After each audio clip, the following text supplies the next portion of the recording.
to have your company. Excellent to be back live as well on the video on the Pure West Radio Facebook page. And Gordon and I are going to chat now to Ryan Evans, who, as part of his sideline, I think he said, but he's very modest, which is Towie Vision Films, has put together an amazing fly on the wall documentary. Season 1 was brilliant, and I love behind the scenes football documentary, so this was always going to appeal to me. But You Can Have It All was really good. Season 2 is going to be available from tomorrow on all of Haverfordwest County social media, and Ryan is with us, hopefully, to give us a bit of a sneak preview about what you can expect. Ryan, how are you? Very good, thanks for inviting me back. It's mad that 12 months has come and gone so quickly. It really has. And just before we talk about season 2, you must have been delighted with how that first series was received, because it was such a good watch. It told a dramatic story. Haverfordwest in that first season changed managers, Wayne Jones to Nicky Hayen. Nicky then left, of course, at the end of the season. How pleased were you with how that was received, Ryan? It was in the end a successful season, I guess. The main aim of staying up, and it all just fell into my lap, if I'm honest. Literally from the first live game that I attended was a Flint game. The boys hadn't scored on the meadow in about 4 or 5 home fixtures. My first game, they beat Flint, who were high flying at the time, back September, nearly 18, well, almost 2 years ago. And after that, things just happened that I was just there with the camera in the right place at the right time. So I would say I was lucky how it went.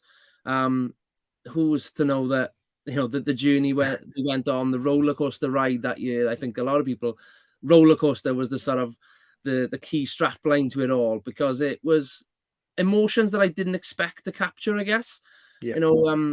Probably my favorite clip, a lot of people's favorite clip, unfortunately for Wolvesy, is quite an emotional one, where he sat talking about why he left and the history behind it, and the pride that came out in that conversation with him.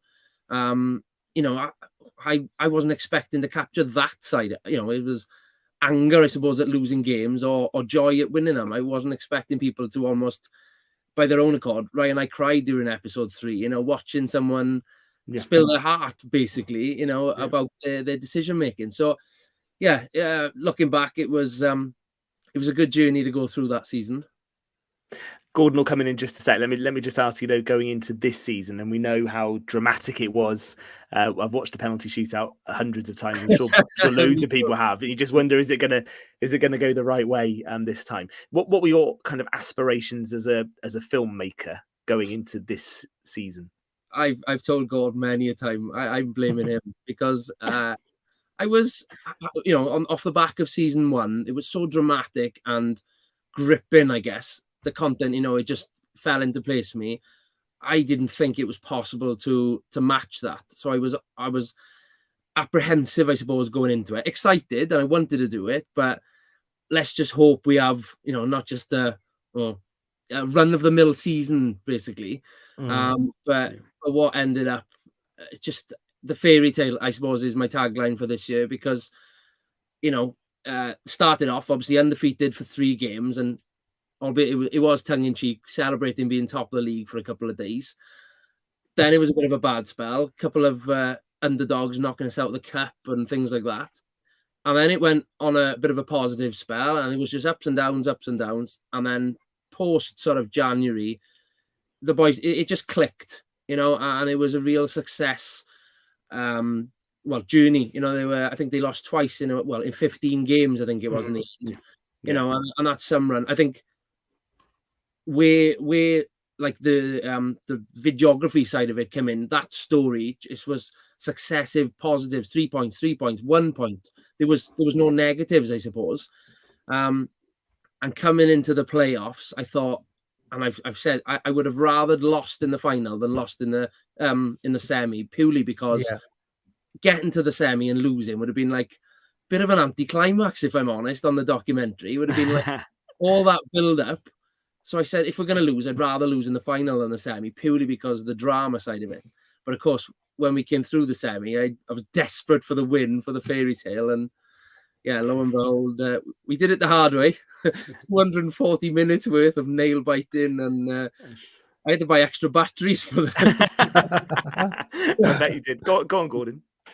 Yeah, ironically, Ryan, they won with a penalty shootout on 2 occasions, Yeah. but earlier on in the season, they lost in a penalty shootout, as you remember. I Yeah. think it was against Taftswell in the cup, wasn't it? So they obviously learned from that experience, the heartache of that. But I have to give Haverfordwest, the players, a lot of credit when they came to the penalty shootout. Zach, in particular, was superb in goal, and he was playing mind games as well with the opposition. It was great to watch on Scorio and yourself there, what you portrayed.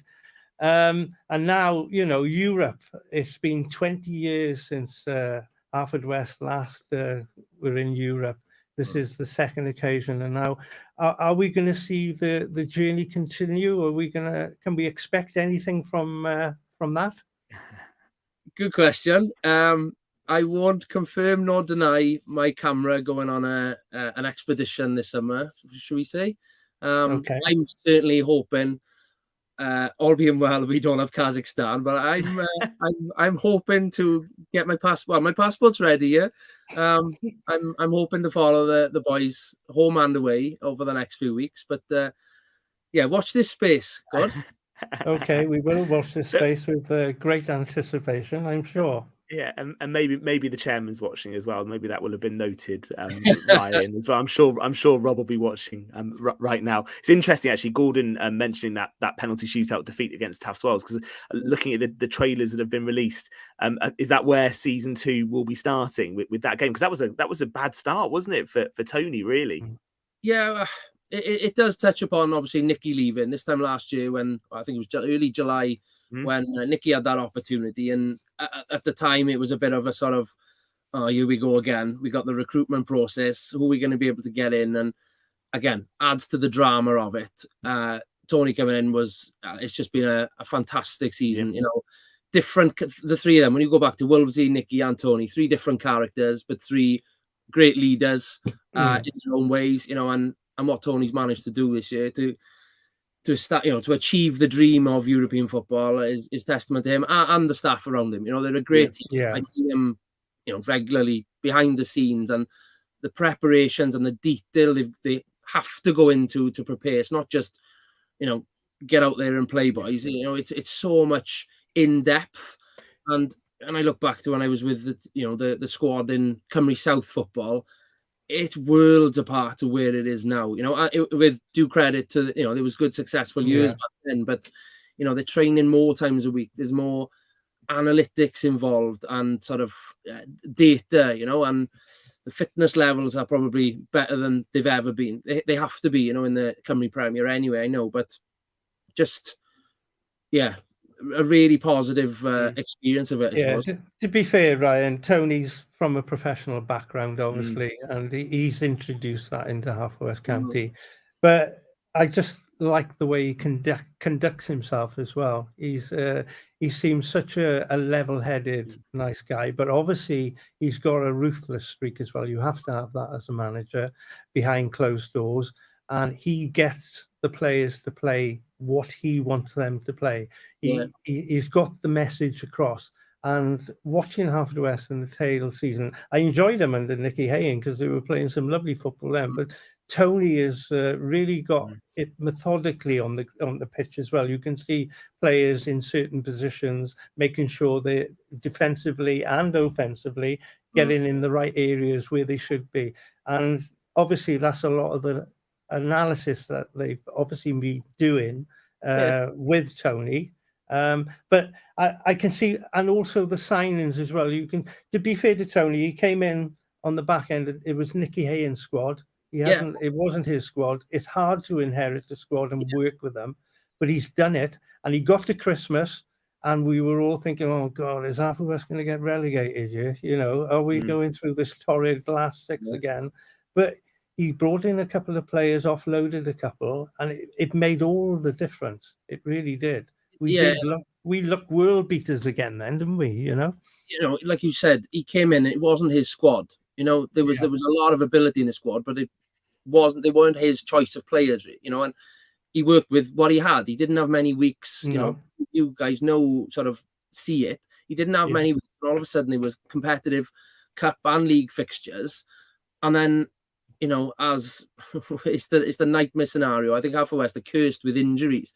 They had a number of key players out for a long time, and I tell people that, and they say, every club has injuries, but it was the squad, you know, and then Lewis Brass, the keeper, left, and then something else happened, and it was just the dominoes were going at one, you know. Yeah. But having said that, it was a really positive start. 3 wins on the bounce in the league. And then, like you say, went through a bit of a bumpy spell. But I think by the time Tony really got his way of playing and thinking into it, you could see the results came again then. You know, it was, I think he picked up two Manager of the Month awards in the season as well, which, you know, that's a great achievement. Not many other managers, probably TNS manager, I think probably picked up a couple, but you know, that's testament to the work they did. And only just narrowly missed out on that top 6. And considering the bad spell we had, that was a positive to look at it as well. And hopefully we can keep the momentum going into next season. The question I had, Ryan, just I've got 2 actually, and the first one was a slightly more serious one. I just wonder how, as a filmmaker, you've had really good access, and that came across in the first season. I think it will this time as well. How's that been? Were there times where it felt awkward at all to be having that level of access? How's that been for you? Has everyone got on board with your presence in the dressing room and around the club?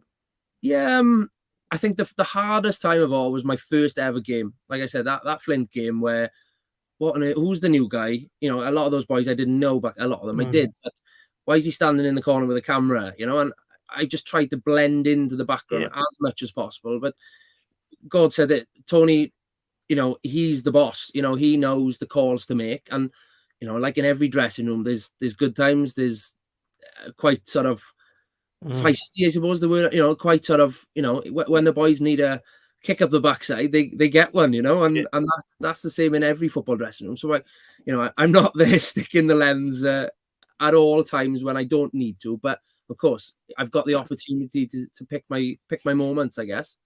And for this kind of thing to work, you need that, don't you? You need to be able to get that access, and they need to be able to trust you as well. And my slightly fun side to the question, and you don't have to answer this, but any players or anyone at the club who maybe enjoyed the camera being there more than others?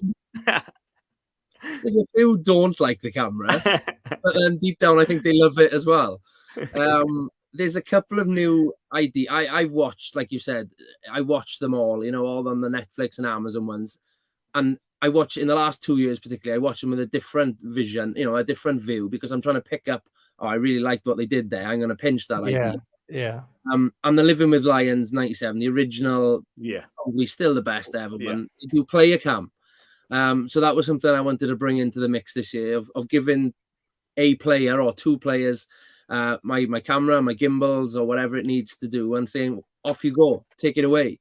And so there's a good couple of clips, whether on the bus, in hotels and things like that, that's given a completely unseen sort of area to followers of the club and, you know, the local community. And there's a few. Sheps was, as he was in his interview on telly. That was brilliant. Sheps is a character. He takes over control for a couple of minutes at least. Johan on the bus, that's a good spell during an episode as well. So there are some there's one little thing I don't think you would be able to do, but they did it with rugby, Ryan, in the 70s with Barry John and the likes. They actually give him a mic while he was playing for Cardiff against an athlete. And he was actually playing against his brothers who were in the back row for Ashley, and they were having a bit of dialogue, as you could imagine. But it was interesting to have a player mic'd up, playing in a proper game, and what was going on while they were playing. It was interesting.